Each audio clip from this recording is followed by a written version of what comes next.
Hello friends, अस्सलाम वालेकुम। Welcome to my YouTube channel computer basics. आज का मेरा टॉपिक है टाइप्स ऑफ कंप्यूटर हार्डवेयर के कंप्यूटर के हार्डवेयर की कौन कौन सी टाइप्स होती है। इसके नेम्स ये हैं: input devices, processing devices, output devices and storage devices. सबसे पहले हम इनपुट डिवाइसेस को जो है देखते हैं कि ये क्या होती है, इनके यूजेस कहाँ कहाँ होते हैं। इनपुट डिवाइसेस क्या होती है? डाटा और anything that is given to computer.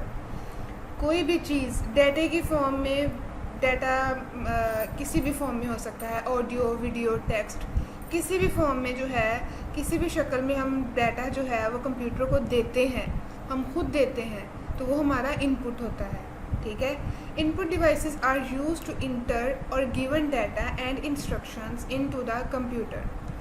अब इनपुट कंप्यूटर को देने के लिए हम कोई ना कोई डिवाइस यूज़ करते हैं, ऐसी डिवाइस जो हमारा पैगाम जो है वो कंप्यूटर तक डायरेक्टली पहुंचा सके। ठीक है। This devices send this data to the processing unit. ये जो इनपुट डिवाइसेस होती है ये हमारा डाटा प्रोसेसिंग यूनिट को पहुंचाती है, और प्रोसेसिंग यूनिट जो है ये हमारा डाटा हमारे कंप्यूटर को पहुंचा देता है। इसकी दो टाइप्स हैं, माउस एंड कीबोर्ड। माउस जो है हम बहुत से जो है इनपुट्स देने के लिए, क्लिक करने के लिए, किसी चीज़ को ओपन करने के लिए, किसी चीज़ को क्लोज़ करने के लिए हम माउस को यूज़ करते हैं। कीबोर्ड भी हम कीबोर्ड जो है वो बहुत चीज़ों को बहुत सी इनपुट के लिए हम यूज़ करते हैं। कुछ राइट डाउन करने के लिए हम कीबोर्ड यूज़ करते हैं, कुछ टाइपिंग के लिए, किसी ना किसी पर्पज़ से कोई ना कोई फंक्शन परफॉर्म करने के लिए हम जो है वो कीबोर्ड को यूज़ करते हैं। इनपुट की एग्जांपल मैं आपको इस लिहाज से भी दे सकती हूँ कि जैसे हम जस्ट लाइक एक स्टूडेंट है, वो सारा साल एक अपनी एग्ज़ामिनेशन की तैयारी करता है। ठीक है। अब जितनी वो तैयारी करेगा, जिस लिहाज से वो तैयारी करेगा और जिस तरह उसके पेपर में जो जो क्वेश्चंस आएंगे वो वहाँ पर वो लिखेगा, वो उसकी इनपुट होगी। ठीक है। और जिस लिहाज से उसने तैयारी की होगी, जितनी उसने इनपुट लगाई होगी, उतना ही उसको उसका रिज़ल्ट मिलेगा। अगर अच्छी इनपुट होगी, अच्छी आउटपुट मिलेगी, अच्छा रिज़ल्ट मिलेगा। बिल्कुल इसी तरह अगर कोई हम कारोबार करते हैं या कोई हम काम करते हैं, जो एम्प्लॉयज़ होते हैं, वर्कर्स होते हैं, वो जिस कदर अपनी हार्ड वर्किंग के साथ अपना काम करते हैं, वो जितनी ज़्यादा इनपुट लगाते हैं, उतना ही ज़्यादा वो वक्त के साथ साथ तरक्की करते हैं। ठीक है। उतनी ही ज़्यादा उनको आउटपुट मिलती है, उतने ही ज़्यादा उनको ग्रेड्स मिलते हैं। ठीक है। तो मेरा ख्याल है कि इनपुट की आपको समझ आ चुकी होगी। उसके बाद है प्रोसेसिंग डिवाइसेस क्या होती है। प्रोसेसिंग डिवाइसेस ऐसी डिवाइसेस होती है जो एक दरमियान के प्रोसेस को हैंडल करती है। ठीक है। प्रोसेसिंग डिवाइसेस में जो सबसे मेन डिवाइस है वो प्रोसेसर है। Processor is use to process data.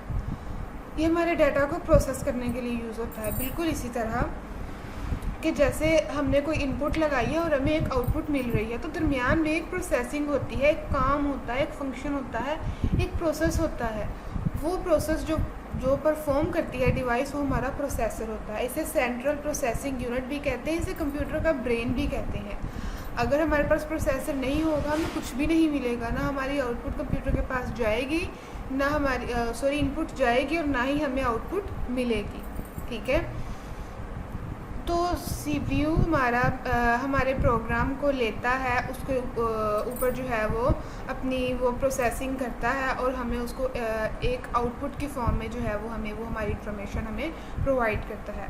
Her computer के पास सेंट्रल प्रोसेसिंग यूनिट होता है, हर कंप्यूटर के पास जो है वो सीपीयू होता है, क्योंकि सीपीयू जो है वो ब्रेन ऑफ कंप्यूटर है। ठीक है। बिल्कुल इसी तरह जैसे मैं आपको बिल्कुल कॉमन सी एग्जांपल दे रही हूँ कि आपको इजीली समझ आ जाए कि जैसे हम कुछ भी कुकिंग करते हैं। ठीक है। हमारे पास रॉ मटेरियल्स होता है, हम उनको कटिंग करते हैं या उसको मिक्सचर बनाते हैं। जब दरमियान में उसकी कुकिंग कर रहे होते हैं ना, तो वो हमारी प्रोसेसिंग हो रही होती है। जो हमें पक कर एक चीज़ मिलती है, कुक होकर एक चीज़ मिलती है, just like cake, just like rice, हमें कुछ भी जो है वो एक पक कर एक खूबसूरत सी चीज़ मिलती है। ठीक है। वो हमारी आउटपुट होती है। ठीक है। और हम जो इसमें बनाने में लगा रहे होते हैं, कुछ भी ऐड कर रहे होते हैं, वो हमारी इनपुट होती है। और जो बन रही होती है दरमियान में, वो हमारी प्रोसेसिंग होती है। एंड आई होप सो कि आपको प्रोसेसिंग की भी अच्छी समझ लग गई होगी। अच्छा, इसमें प्रोसेसिंग में हमारे पास जो है वो मेमोरी का बहुत यूज़ होता है कि मेमोरी हमारी इनपुट को लेती है, इनपुट डाटा हमारा लेती है प्रोसेसिंग से पहले, ठीक है। और memory stored process data after processing until release to the output devices. और ये हमारे डाटा जो जो इनपुट डाटा हमारा ले रही है उसके ऊपर प्रोसेसिंग कर रही है, उसको तब तक अपने पास अब स्टोर रखती है, सेव रखती है, जब तक वो आउटपुट डिवाइसेस को मिल नहीं जाता, ठीक है। वो थोड़ी देर के लिए अपने पास रखती है। इसको हम टेम्परेरीली मेमोरी भी कह सकते हैं, टेम्परेरी स्टोरेज डिवाइस भी कह सकते हैं, ठीक है। उसके बाद हमारे पास आ जाती है आउटपुट डिवाइसेस। आउटपुट डिवाइसेस का आपको थोड़ा बहुत पीछे से आइडिया हो चुका होगा कि क्या होती है, कि data processed into useful information. जो चीज़ हमें कंप्यूटर हमें प्रोवाइड करता है, कंप्यूटर हमें देता है, ठीक है, वो हमारी आउटपुट होती है, ठीक है। वो किसी भी फॉर्म में हो सकती है, वो भी ऑडियो फॉर्म में, टेक्स्ट फॉर्म में, वीडियो फॉर्म में, किसी भी इंफॉर्मेशन की फॉर्म में हमारे पास हो सकती है। वो हमारी किसी भी चीज़ का रिज़ल्ट होता है, हमारी प्रोसेसिंग का, हमारी इनपुट का रिज़ल्ट होता है, ठीक है। प्रोसेसिंग तो सॉरी दरमियान में होती है, हमारी इनपुट का रिज़ल्ट होता है। जिस कदर हमने इनपुट लगाई होती है, प्रोसेसिंग दरमियान में हुई होती है, हमें उसी तरह का अच्छा बेहतरीन रिज़ल्ट मिलता है। और वो रिज़ल्ट को, किसी भी किस्म के रिज़ल्ट को हम आउटपुट कहते हैं। अगर हम कहते हैं ना कि ये इस बच्चे का रिज़ल्ट आया है, तो हम कहते हैं नहीं इसकी आउटपुट है, इसने जो मेहनत की है वो उसकी इनपुट होगी, जो उसने पेपर्स के अंदर लिखा है, उन्होंने चेकिंग की है, उन्होंने उसके मार्किंग की है, वो उसकी प्रोसेसिंग है, और जो उसका रिज़ल्ट आया है वो उसकी आउटपुट है।